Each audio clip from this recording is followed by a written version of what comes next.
देख रहे हैं वाराणसी पब्लिक न्यूज। मैं सुषमा सिंह।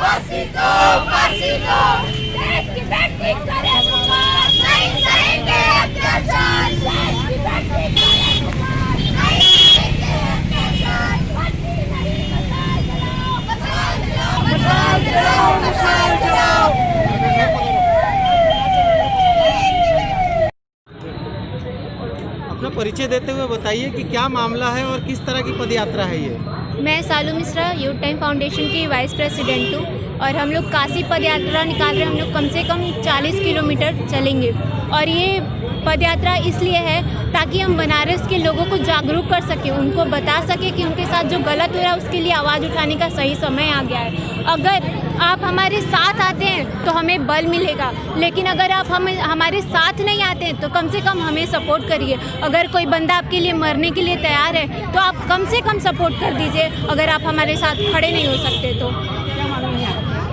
क्या डिमांड करती हैं आप गवर्नमेंट से, प्रशासन? बलात्कारियों को फांसी से कम की सज़ा ना हो और जो हमारे त्वरित कानून है उसमें जल्दी से जल्दी कार्रवाई करें। हमें फिर से निर्भया जैसा केस नहीं लड़ना। हम कम से कम उस पर 1 साल की पाबंदी हो और जो बलात्कारियों के लिए बाल सुधार गृह बने हैं उसको बंद किया जाए।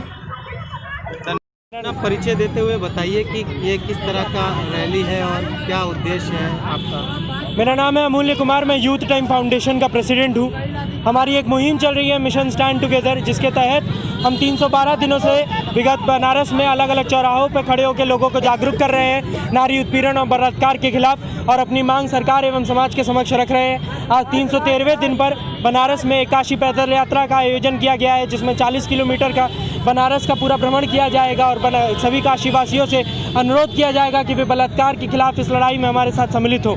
हमारी ये मुहिम 350 दिन तक चलेगी, जिसमें विभिन्न चौराहों पर मौन रूप से हम खड़े रहेंगे और अगर 350 दिनों तक हमारी मांग नहीं सुनी जाती है तो 350वें दिन हम बनारस से दिल्ली एक पैदल यात्रा का आयोजन करेंगे, जिसमें हम पैदल चलते हुए दिल्ली इंडिया गेट जाएंगे, बनारस से भारत माता मंदिर से शुरुआत करके, और वहाँ अपनी मांग रखेंगे और वहाँ उनसे अनुरोध करेंगे कि वे हमारी मांग पूरी करें। सरकार के कोई अहम तंत्र आए, हमारी मांग पत्र ले और हमारी मांग को पूरा करें। आपको क्या लगता है कि प्रशासनिक व्यवस्था सही नहीं है महिलाओं को लेके?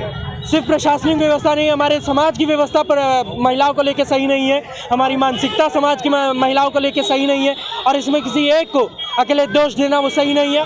सिर्फ प्रशासन नहीं, सिर्फ सरकार नहीं, पूरा समाज दोषी है और समाज में सभी लोग आते हैं, प्रशासन, सरकार और अन्य हम समाजवासी भी। तो मैं इसीलिए सभी समाज से हमारा इसीलिए जागरूकता का अभियान था, क्योंकि ये मानसिकता की लड़ाई और मानसिकता बदलना ज़रूरी है। शोषण तो सभी समाज के सभी वर्गों का हो रहा है, जैसा कि आपने देखा ही होगा। जातिवाद करा के शोषण किया जाता है, धर्मवाद करा के शोषण किया जाता है।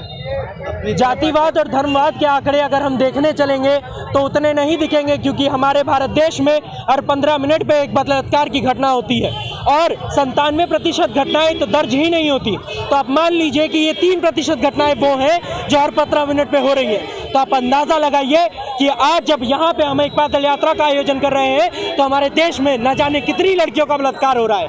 हम जातिवाद धर्मवाद में नहीं मानते। बलात्कार एक समाज का मुद्दा है और इसमें सभी को आगे आके योगदान देना होगा, वो चाहे जिस भी जाति वर्ग समुदाय धर्म का हो। हर वर्ग में, हर जाति में, हर धर्म में बलात्कार हो रहा है और एक ये सामूहिक ऐसा मुद्दा है जिसमें सभी का योगदान जरूरी है।